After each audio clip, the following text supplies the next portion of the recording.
जितने भी ग्रह हैं, चाहे राहु हो, केतु हो, मंगल हो, शनि हो, बुध हो, भौम हो, सूर्य हो, ये सारे जो ग्रह हैं ये शंकर भगवान के शिवलिंग के पास में विराजमान है। शिवलिंग के पास में विराजमान। तभी मौका मिल जाए, विवाह शादी में देरी हो रही हो, या कोई नया कार्य चालू कर रहे हो उसमें देरी हो रही हो, या कोई सर्विस के लिए, नौकरी के लिए जा रहे हो और वो कार्य नहीं हो रहा हो, तो एक धतूरा, केवल एक धतूरा, उस धतूरे को फोड़कर उसके अंदर का फल निकालकर उस फल को शिवलिंग पर चढ़ाकर एक लोटा जल शंकर भगवान को समर्पित कर आइए। दिन होना चाहिए मंगलवार।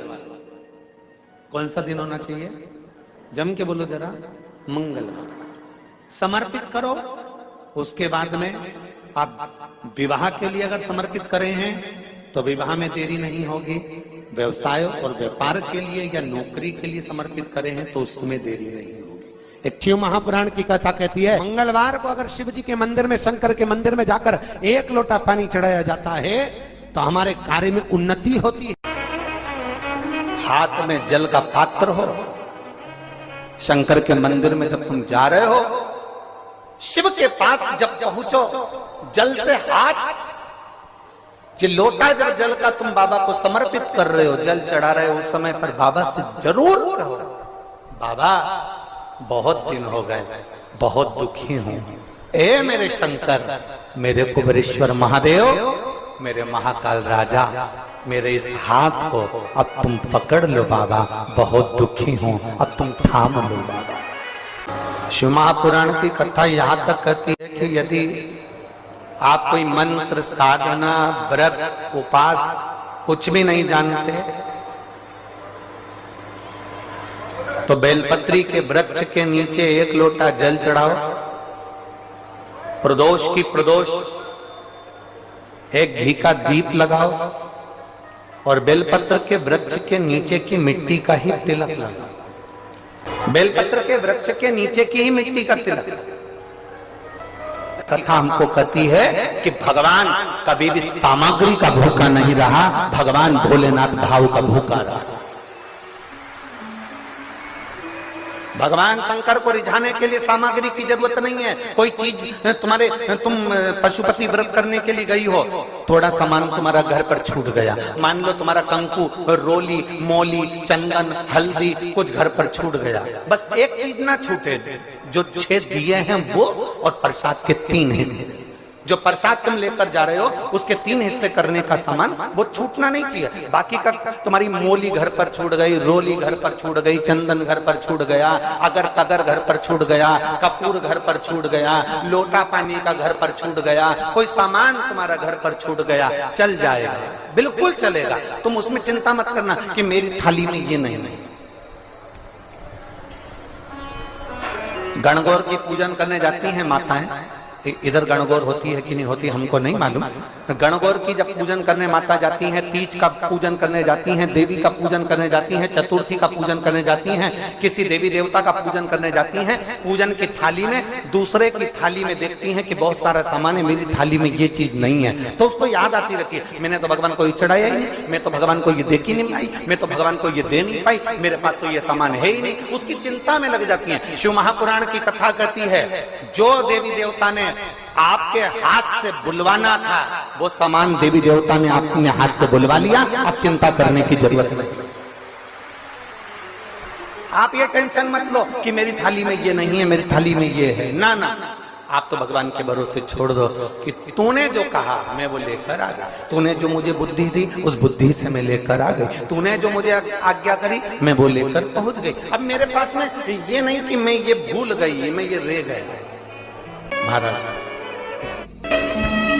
कोई व्यापार नहीं चलता हो, दिक्कत आ रही हो तो हनुमान जी के दूसरे नंबर का भाई गतिमान का स्मरण करो, हनुमान जी के उल्टे पांव का सिंदूर लाकर गतिमान का नाम लेकर स्वस्तिक बना दिया जाए व्यापार वाली जगह पर, तो व्यापार अच्छा चलने लगता है। महाराज कोई व्यक्ति पैसा खा गया, नहीं दे रहा, बहुत परेशान हो गए, मांग मांग कर दे गए, नहीं दे रहा, हाथ जोड़ लिया, पांव जोड़ लिया, सब कुछ कर लिया, नहीं दे रहा, तो हनुमान जी के तीसरे नंबर का भाई रतिमान, रतिमान, गतिमान नहीं, रतिमान, रतिमान का नाम लीजिए।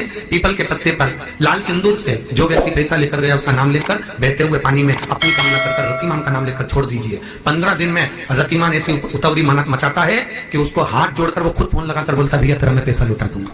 रतिमान का स्मरण किया जाता है।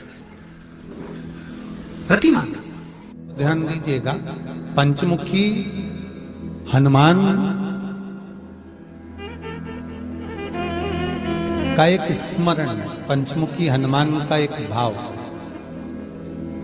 महाराज जैसे बहुत ज्यादा तकलीफ अगर व्यक्ति को हो गई है, बहुत कष्टमय जीवन चल रहा है, हार गए हर जगह से और तकलीफमय जीवन चल रहा है, तो पंचमुखी हनुमान का एक शिव महापुराण का और स्कंद पुराण का एक बड़ा सुंदर मंत्र है। उस मंत्र को आप सब एक बार हमारे साथ में बोलें। ओम नमो हनुमते रुद्र अवताराय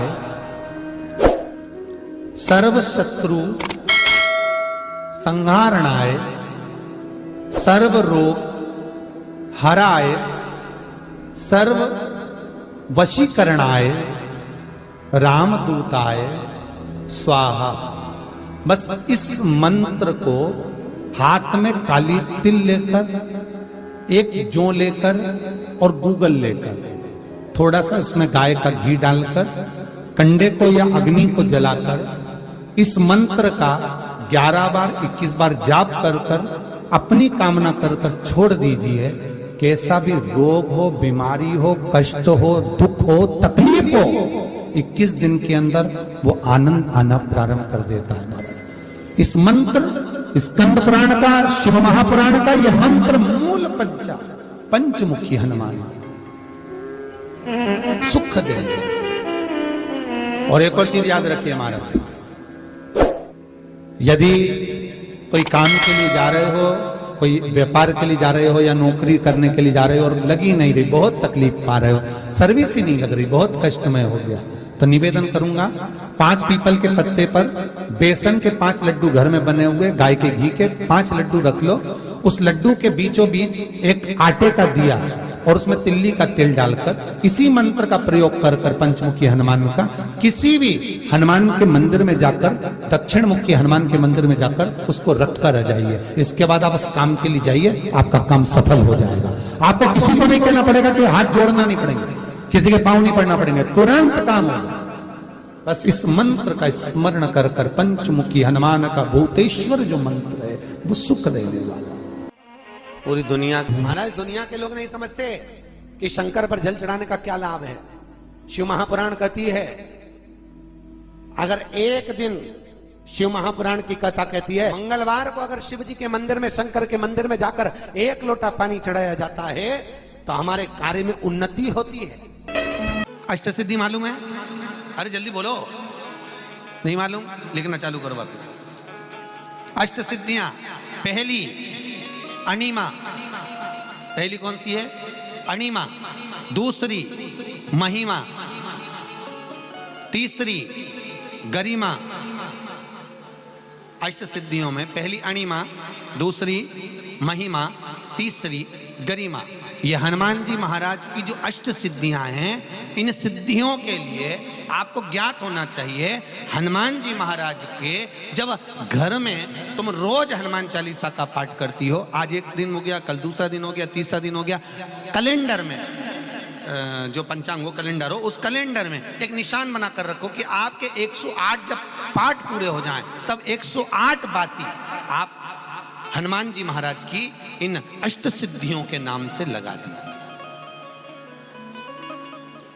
जिंदगी में आपका कभी बाल बांका नहीं हो सकता और आपकी उन्नति को कोई रोक नहीं सकता, यह पक्का है। अष्ट सिद्धियां, नवनिधियां, 108 जब हनुमान चालीसा के पाठ हो जाए। और कभी कभी व्यक्ति के जीवन में ऐसा भी होता है कि भाई उसको बहुत तकलीफ आ जाती है कि मेरी दुकान नहीं चल रही, व्यापार नहीं चल रहा, मेरे साथ अच्छा नहीं हो रहा, मेरे को तकलीफ आ गई, शनि बढ़ गया, ये हो गया, ढैया हो गया, 7.5 हो गया, बड़ा तकलीफ, कहीं गिर रहा, कहीं पड़ रहा, तो उस व्यक्ति को 108 पाठ एक साथ कर लेना चाहिए। आज बैठा सुबह से शाम तक में 108 पाठ करके और फिर ये अष्ट सिद्धियों की बाती लगा दे।